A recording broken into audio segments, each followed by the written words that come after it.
Would you like to say a few words about that? No. She's not paying me. Do you enjoy having natural hair? Yes, I do. It's great. And how have you managed to grow your hair to this length from it being permed and so on? Well, what happened, I cut it really short, and I had it short for a long time actually, maybe about 5 years, really short, and I loved it. And then I think I just came to a stage where I thought actually I'd like to grow it now, and I just began growing it, and that entailed attachments, cane roll, twist, natural twist.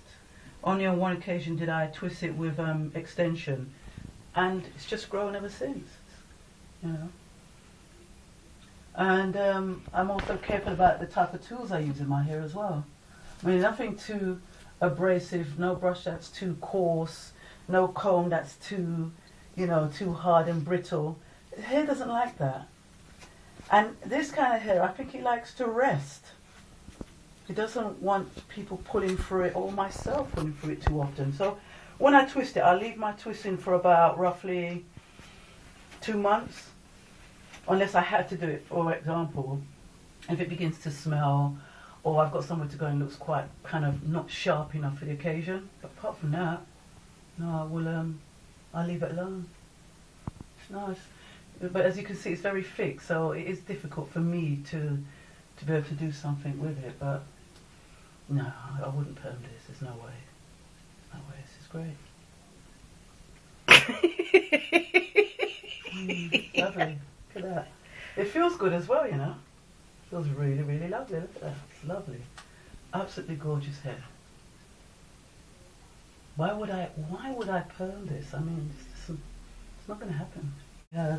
And I know that some people say that black hair can't grow long, like to any kind of long length. People do say that they don't think that black hair grows, and so on. What's your opinion with regards to, obviously you've had your hair permed short and then grown it out? I disagree with that statement greatly, actually. I think our hair does grow. I think what it is, we're fearful of trimming it. Like any hair, this is the way I check it. Why is it we're always waxing? Because hair grows. I think we need to get ourselves into that state of mind. You know, everywhere you take hair from, eyebrows, legs, you know, underarms, wherever, it always grows back then. So why is it different for our hair? Our hair does grow. What it needs is a trim. It doesn't need too much oiling where it's all bogged down. It doesn't need us pulling at it all the time. It needs to rest. We also need to find the right type of oils to use that suit us. So what might suit me might not suit someone else. And it will grow. And I think another thing that's important is the mental thing. Don't keep worrying about it. And when you trim it, just get on with your life. And it's growing silently. So I disagree. I think hair does grow. Unless, obviously, there is something wrong with the scalp, for example. Maybe it's a burnt scalp. Maybe it's been damaged in perm days. So, you know, it's not healthy. But apart from that, I can't see why the hair on your head wouldn't grow. Yet every other hair on the rest of the body grows. So something wrong with the scalp, for example. Greatly. It does grow. Okay, so when your hair's in twist for 2 months, do you just twist it and leave it, or do you grease it, or what do you do? Just leave it basically, and you don't? I do oil it, because I know some people, that's how they start their locks. Right. So obviously, to have your hair in for 2 months, maybe the beginning of locks. So how do you stop that from occurring? Or what, you mean locks in? Yeah, because obviously I know some people, they say that not that your hair will fully lock in 2 months, but your hair may become knotted up within those 2 months of having it in twist with no extension. And then how do you go about, you know, keeping your hair, like when you're undoing it, how do you go about not losing a lot of hair when you're undoing your twist and so on? Okay, so you're asking me 2 questions then. Oh, yeah, sorry. How do I not let it lock? Well, because it just doesn't lock. So it's not a case of me having to not allow it to lock. It's not locked in any way. What tends to happen is right at the back here, you might get some dust. So when you're undoing the back, it tends to be a bit like it might want to lock, but not sufficient enough to really call it, you know, really locking. But apart from that, it's quite easy to undo after two months. What's your second question to me? And when you're taking out, how do you try to reduce the amount of hair that you're losing after 2 months? Because I know sometimes people lose a lot of hair when they take the extensions out and plaits out. So how do you try to reduce the amount of hair that you lose? Okay. Well, after 2 months, because it's not so locked up, if you like, you won't lose too much hair. But I also believe that when you're undoing your hair from anything, be it locks, twists with extensions or twist by itself, or, you know, something that included maybe cane roll, you do lose hair. So it's not that I can really do anything to not lose a lot of hair. I mean, the only thing I can do, I suppose, is not leave my twisting for too long, because then I think you will lose a lot of hair, because I think then it's starting to bind and all the dust is getting into it. But there's always hair to be lost. There's always some dead hair to be lost. And again, people shouldn't worry about it. You know, I've lost a lot of hair already today. I mean, so far, there's this. However, I had cane rows today, and when I undid my cane rows, I had a batch a little bit smaller than that. But I'm not going to let this worry me, because, you know, you do lose a bit of hair. You know, there's nothing wrong with that. So, yeah, I don't know if that answers your question. Okay, and then lastly, for people transitioning at whatever stage, right. What advice would you give them?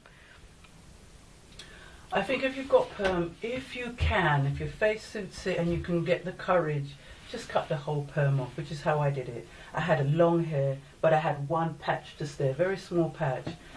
And I was a student at the time, and I just felt that, do you know what, I just haven't got the space to really look after my hair the way I'd really like to, because I'm so busy with schoolwork and all the rest of it, plus I had this patch.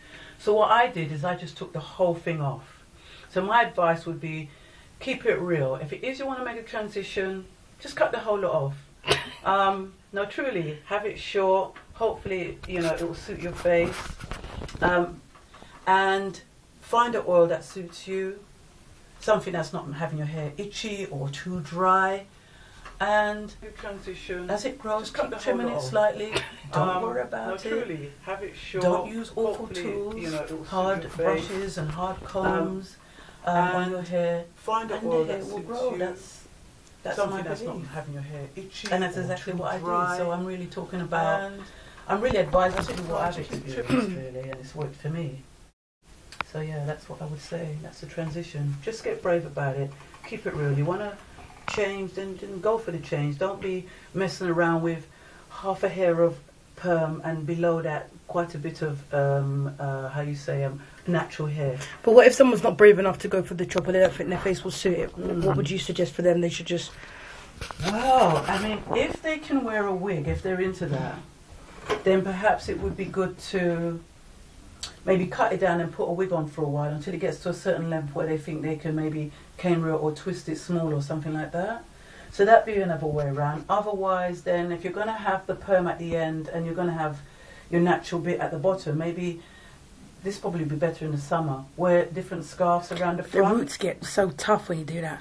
Yeah, and I think the awful thing about when you do that is that you're likely to have what's going to look like really rough hair. Why? Because you're going to be combing what's the thin bit, the perm bit off, and you've got the coarse type underneath. And I think your hair's not going to look very healthy if you're just trying to make do with keeping the perm and trying to comb it in such a way it doesn't break. And I think you're just going to be very unhappy looking in the mirror at that, actually. I think if you're making a transition and it's what you want to do, move from perm to a place of natural hair, cut it off, keep it real. And as I said, you know, think about your tools, try and get an oil that suits your scalp.